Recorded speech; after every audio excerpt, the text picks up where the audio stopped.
previous session, we have implemented the filter for API gateway. And with this, we completed the basic building block of microservice. Now, in this session, we shall implement the post mapping and we save the account details into the database. I shall use in-memory H2 database, but you can use anything MySQL or Postgres. Only thing you need to change corresponding database URL and all in application.yml. So let's start the coding. And after the post mapping, we shall create the get mapping where we shall read the data from the database, followed by we shall do the put and delete mapping where we update and delete the data respectively. So first we go to pom.xml and add the dependency. We need to add Spring Starter Data JPA.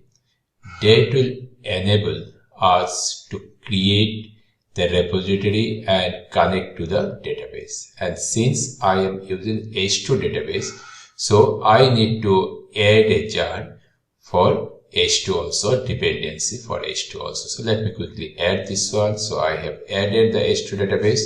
In case you are using MySQL or Postgres or any other database, you need to add the corresponding dependency apart from H2 database.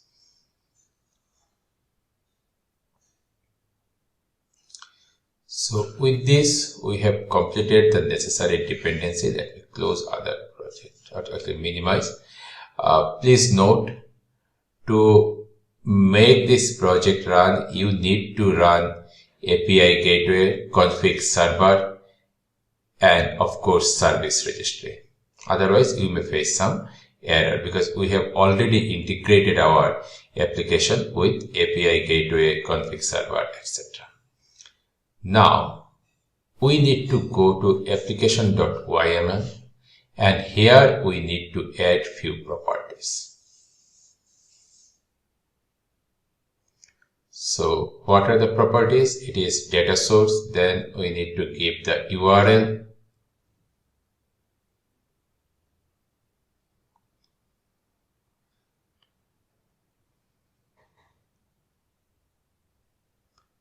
Is JDBC H2, and since I am using in memory, so MEM and our schema name. So let's give the schema name as retail bank. Now we need to add username. I am giving SA and some password. I am just giving it as password.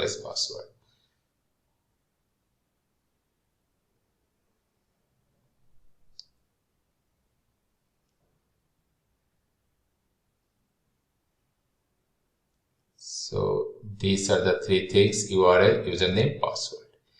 Apart from that, I need to access the H2 database using a graphical user interface.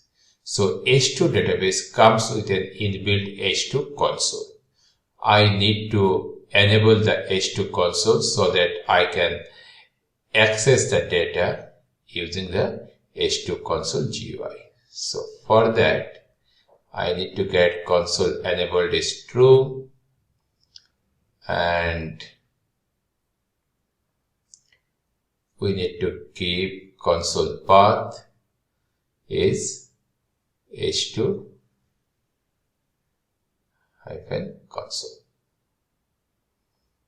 That's it. That's the only configuration change that we need to do.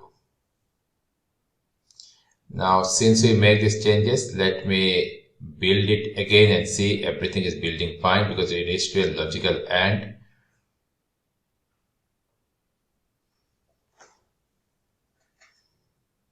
So application built properly.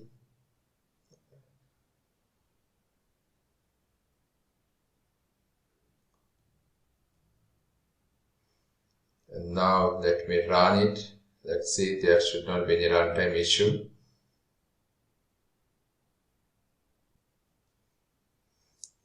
So our application is started.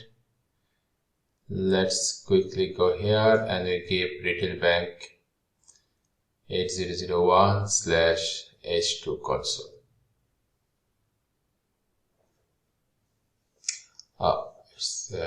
We forgot the context path. So what is our context path? Is retail bank. Let me add this context path here.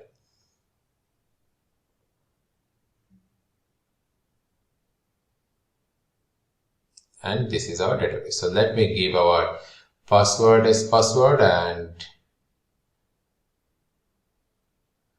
okay, say retail bank is the schema instead of MyDB. It is retail bank and here it is password and let's connect. So that's it. They are connected to our database through H2 console. Now H2 console is an in-memory database, so whenever I stop my server, I shall not be able to access and all the data will be lost. H2 database is good for development purpose, but we are not using it in the production environment. I am using H2 database so that you can run the code without any dependency.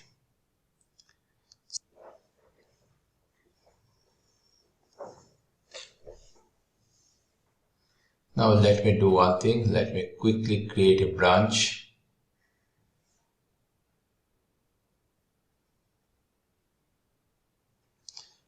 Let me give the branch name, say H2 DB added, create, and let me push the code.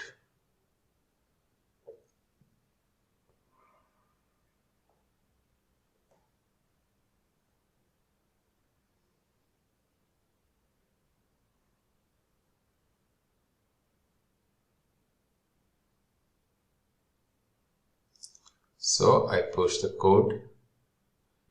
Now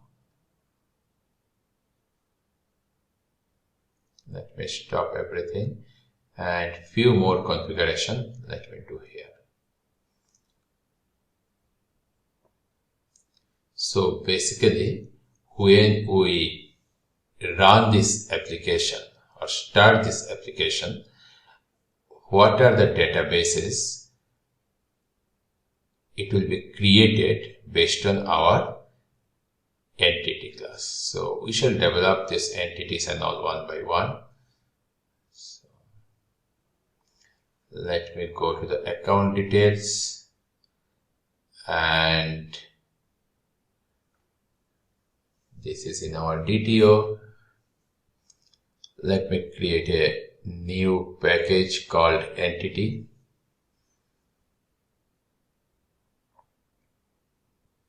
And within entity, we create another class called account. Not account, let's call it account.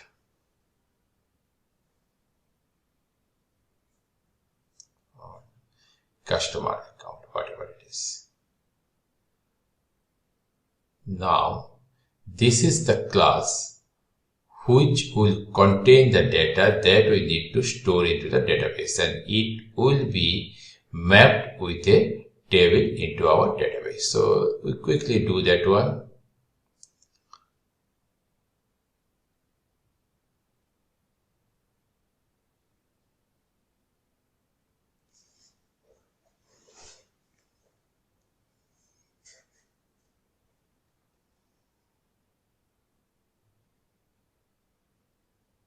I have some input, some import, and also I just want to ensure that ID will do the auto import and clean up and all these things. So just optimize the import on the fly. So that way I should not need to delete those unused import manually. It will be automatically removed and optimized. Now you may think that why I have created, there is an account details, but why I have created the customer account again. So account detail is exposed to the front end.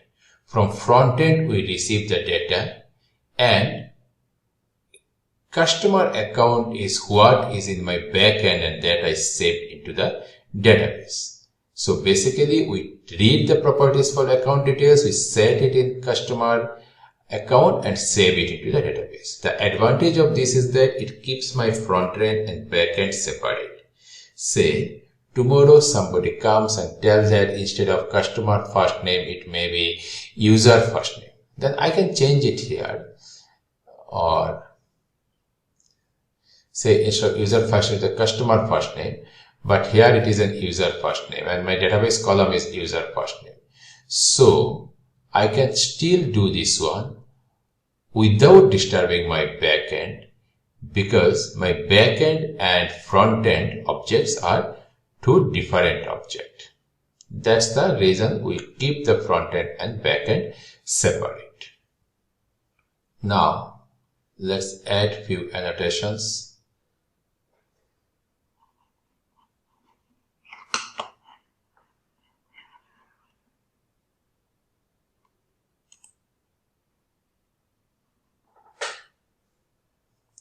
At the rate no argument getter, setter and entity,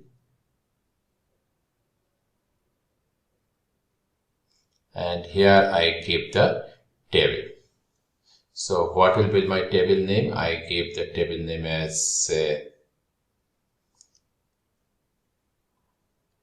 underscore customer account. That should be fine. And okay, I need to provide an ID also. That's why it is showing the error. Let me add an ID attribute. Yeah, that should be fine. So column ID.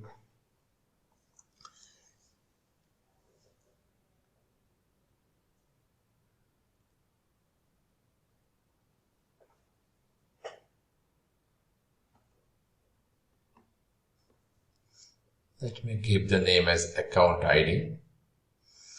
And how the sequence should be generated, I need to define that one also.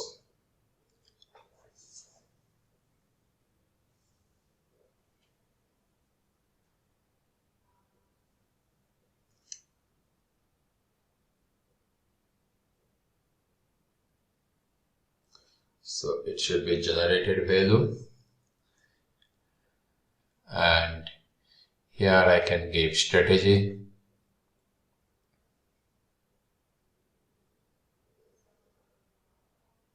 Generation type auto.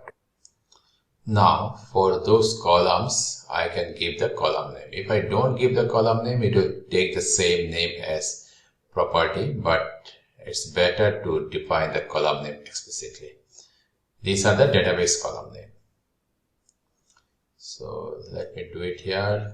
Customer underscore first underscore name,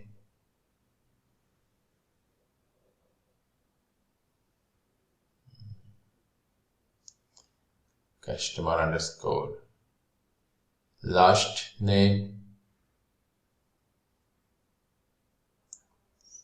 gave it customer address, then customer phone number,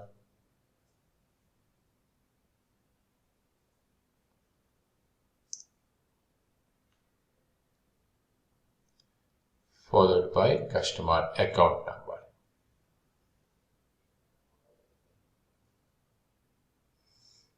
That's it. This is what we need to do. I think our entity looks fine. Now in application.yml, I need to add few properties so that based on our entity, Spring Boot will automatically generate the tables into the database. So I can give generate TTL is true.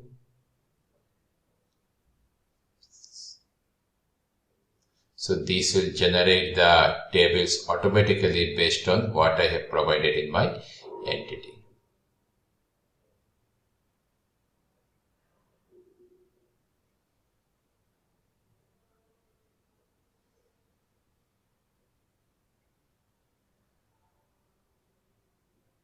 Now let me create a repository so that I can perform the database operation like insert, delete, update. So for that, I give this customer account repo, and it will be an interface. Don't be confused. It is just an interface. You no need to implement any method. We are giving the repository, and here we will, sorry, not implement, it will extend. We will extend JPA repository.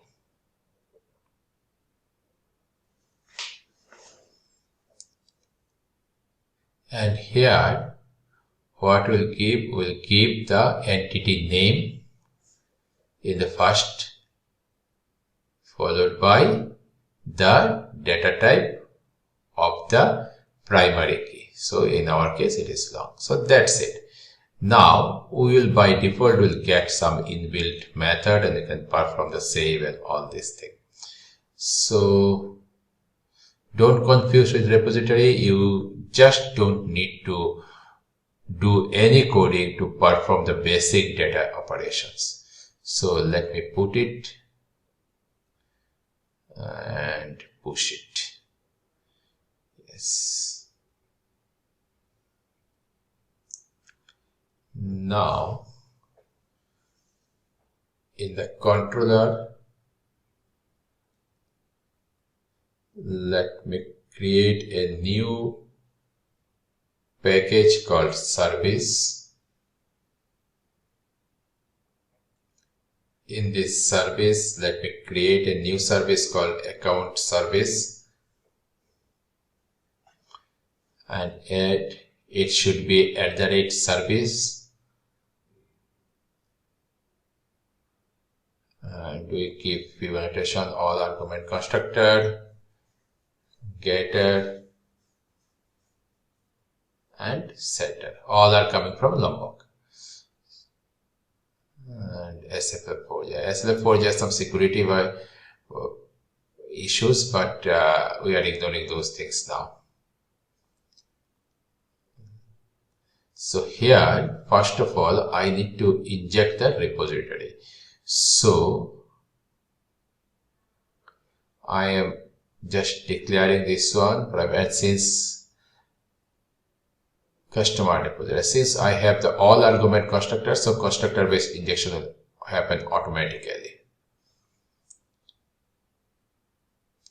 Or I prefer to do it explicitly. This has an advantage that I know that what are the things I'm adding in my constructor. And now let me quickly write a method, public void save, create account,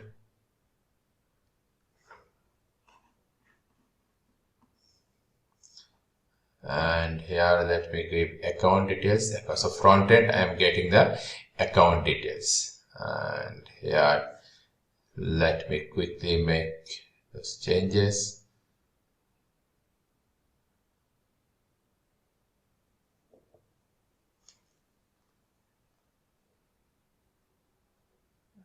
Use builder,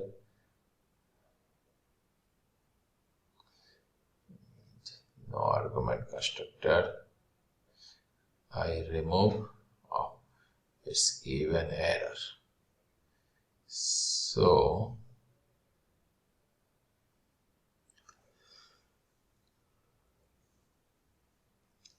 let me generate a constructor,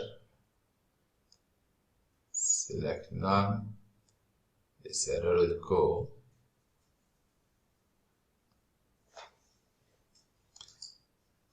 And now let me quickly write the code here. So first thing first, we create a customer account. I shall use var, not that one. So I can give customer account dot builder dot build, take it as a file.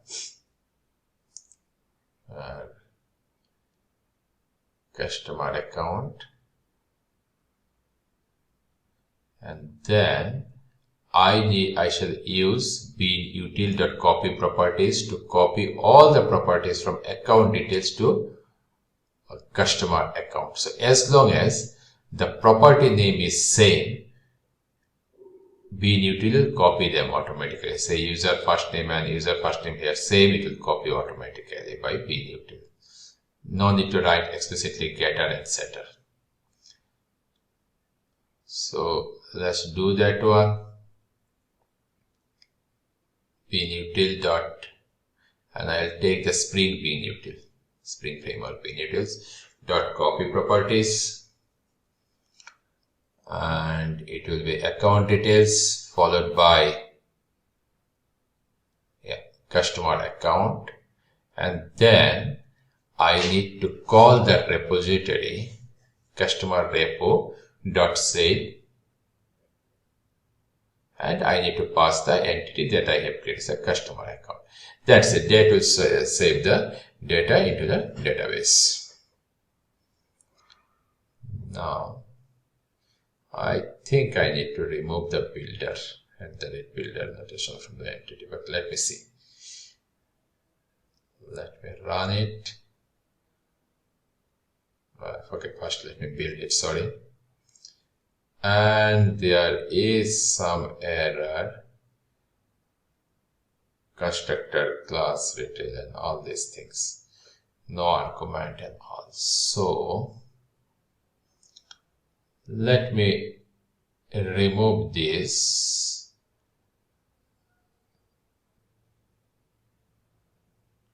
Let me remove builder and let me give @no argument constructor. Then here I need to change. Actually, builder pattern is make this object construction easy. That's why we use the builder pattern. Anyway, this design pattern I will cover later stage. I'll take a dedicated session on design pattern.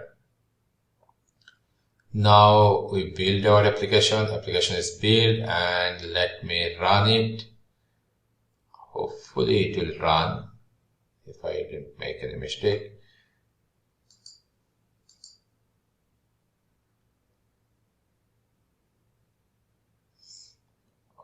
Okay, there is some error, and account ID is something create label issue. So I think I know what is this issue. I need to change the column name into the entity. I have added underscore into the column name that I need.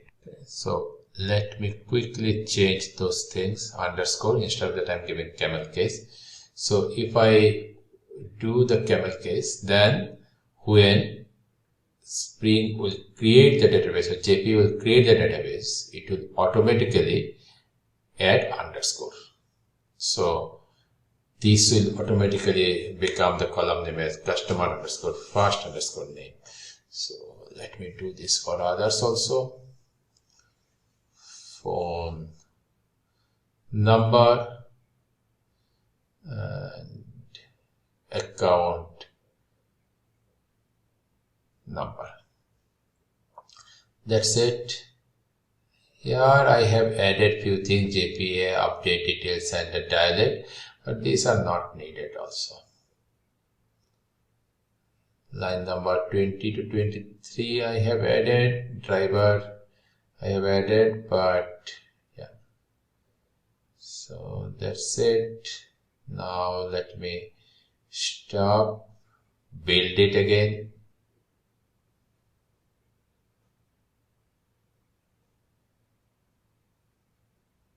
And let me run it.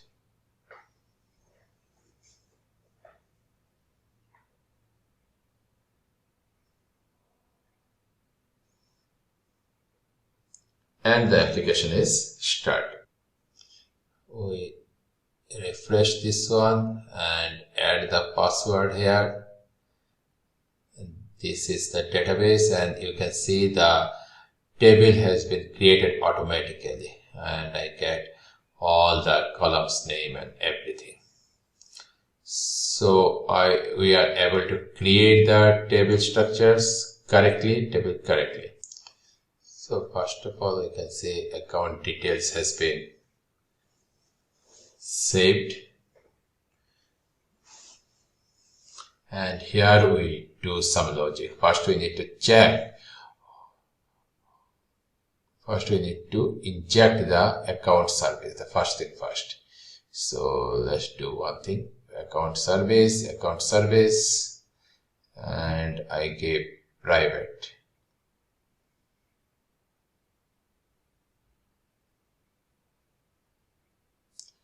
So all argument constructor is there. So it will be injected automatically. And this one, if you remember, this we added for during our config server demo session. So I prefer to create those constructor my own instead of using all argument constructor. At least that will give me a better control. At least if I can see that I'm adding too many parameters in the constructor, that means I am assigning too much responsibility on this class. So that point of time I need to refactor. So such kind of thing it will do. So here I come back and I'm creating account service and I'm calling the account details. Now let's do few things. Let's check if null.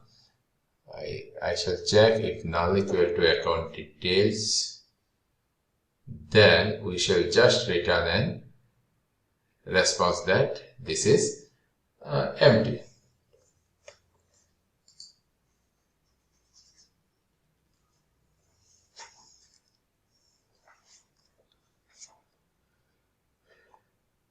Let me take the response outside. Account response and keep it empty. Instead of I remove the var now, account response, and here else I can call this, and in this case I shall build it. So this is fine, and here I return a response entity dot status. I gave http status dot okay. See, there is lots of things we need to do, exceptions handling and all, how to do exceptions, interceptors, and all these things in controller. But I'm not combining those things in this course. We shall create separate videos for those things in details. Currently the focus is the create the basic microservice, and so you should be able to save the data into the database. So you see we remove the account number from account details, and here after creating this property we set the account number. So let's create set account number, and we just create a UID random number, UID dot rand UID and toString.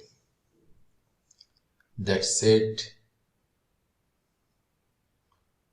Now I can build my applications. Terminal, skip.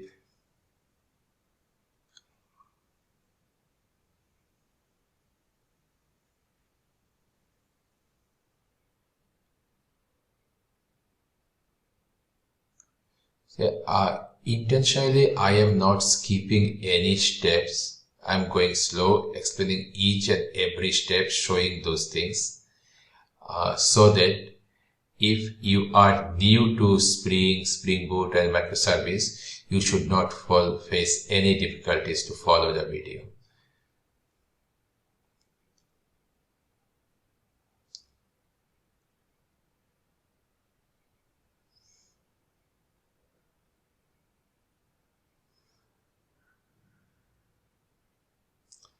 Now let me try it out, and you can see the account details is not here now. Let me give Amit Datta and address Bangalore.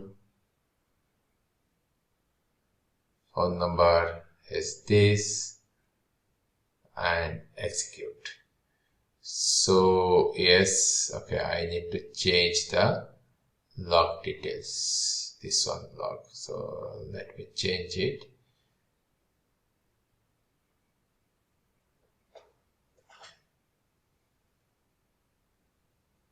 But before that, let me see that, yeah, you can see the data is saved into the database.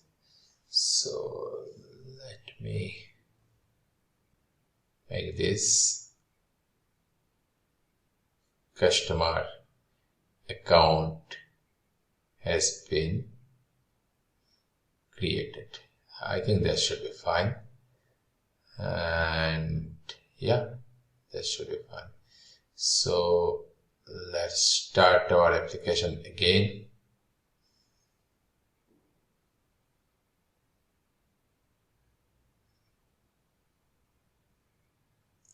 Before that, let me add another database because this is just a log change. Anyway, it will work. And I give the phone number, say something else, and execute. So we can see we have two data into the database. So this is how you should be able to save data into the database using Spring Data JPA. Before I forgot, let me commit those files so that you can get the code into the GitHub. I shall add the GitHub URL in the descriptions. So this is how we are able to save our data into the database. So basically, just quickly wrap up, we just added Spring Data JPA dependency followed by the H2 database. Then here we added some configuration like data source, what I need to do, JPA Hibernate, some dialect I have added, and yeah, so that's the thing, that's the configuration side. Then I have created an entity.